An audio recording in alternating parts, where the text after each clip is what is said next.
আসসালামু আলাইকুম। আমরা অনেকে হয়তো জানি না একটি ইমো অ্যাপসের মধ্যে একাধিক অ্যাকাউন্ট কীভাবে করা যায়। এটা হয়তো আমরা অনেকেই জানি না। আমরা একাধিক অ্যাকাউন্ট করার জন্য আমরা অনেকেই হয়তো ইমো লাইট এই ধরনের সফটওয়্যার আমরা ডাউনলোড করে থাকি।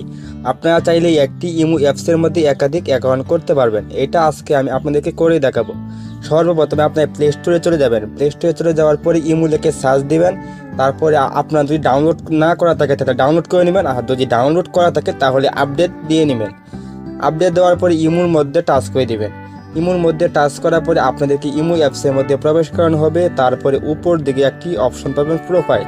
এই প্রোফাইলের মধ্যে টাচ করে দিতে হবে।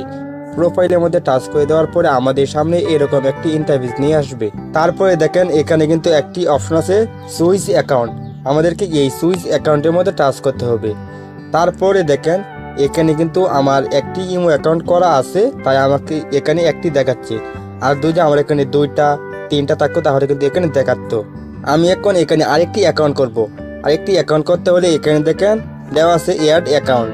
আপনাদেরকে এখানে টাচ করতে হবে। টাচ করার পরে আপনি আপনার ফোন নাম্বারটি দিয়ে দেবেন। ফোন নাম্বার দেওয়ার পরে আপনি অ্যাকাউন্ট খুলতে পারবেন। আমি এখন আমার একটি ফোন নাম্বার দিয়ে নিচ্ছি। এখানে ফোন নাম্বার দেওয়া হয়ে গেলে এখানে আপনাদের যদি দেশ সিলেক্ট করা না থাকে তাহলে অবশ্যই দেশ সিলেক্ট করে নেবেন। আমি এখান থেকে বাংলাদেশ সিলেক্ট করে নেব। আপনি চাইলে যদি খুঁজে না পান তাহলে উপরে সার্চ বারে আসবেন, এসে লিখে দিলেই হয়ে যাবে। আমি বাংলাদেশ সিলেক্ট করে দিলাম। বাংলাদেশ সিলেক্ট করা হয়ে গেলে ওকে অপশনের উপর টাচ করে দেবো। টাচ করার পরে এখানে ওকে আবারও টাচ করতে হবে। ওকে অপশনের উপর টাচ করার পরে আবারও ওকে দিতে হবে, আবারও এলাও করে দিতে হবে। এলাও করে দেওয়ার পরে এখানে আপনাদের 4 সংখ্যার একটি কোড আসবে। আপনারা এই কোডটি বসিয়ে দিবেন। কিছুক্ষণের মধ্যে কোডটি আমাদের সামনে চলে আসবে। দেখেন আমাদের এখানে কিন্তু অটোমেটিক কোডটি এসে বসে গেছে। তারপরে আপনাদেরকে এখানে নাম দিতে হবে। আমি এখানে একটি নাম লিখে দিচ্ছি। এখানে একটি নাম লিখে দিলাম। নাম লিখে দেওয়ার পরে উপরে দেখেন একটি অপশন এসেছে টিক মার্ক। এই টিক মার্ক অপশনের উপরে একবার টাচ করতে হবে। টাচ করার পরে দেখেন আমাদেরকে এখানে একটি প্রোফাইল দিতে হবে। আপনারা চাইলে আপনাদের ফোনের যে কোনো একটি পিকচার এনে এখানে বসিয়ে দিতে পারেন।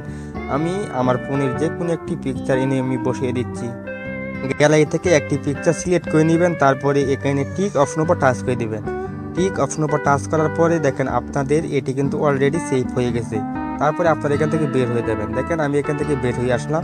এখান থেকে বের হয়ে আসার পরে আমার এখানে একবারে নতুনভাবে একটি অ্যাকাউন্ট করা হয়ে গেছে। আমি আবারও চলে যাব সুইচ অ্যাকাউন্টে। সুইচ অ্যাকাউন্টে চলে আসার পরে দেখেন আগে কিন্তু আমার এখানে একটি অ্যাকাউন্ট ছিল, এখন কিন্তু এখানে দুইটি অ্যাকাউন্ট এসে যোগ হয়ে গেছে। আপনারা চাইলে এখানে একাধিক অ্যাকাউন্ট করতে পারেন। আশা করি আপনারা ভিডিওটি বুঝতে পেরেছেন। যদি ভিডিওটি দেখে ভালো লাগে ভিডিওতে একটি লাইক করে দিবেন, আর অবশ্যই কমেন্ট করে আপনার মতামতটি জানাবেন।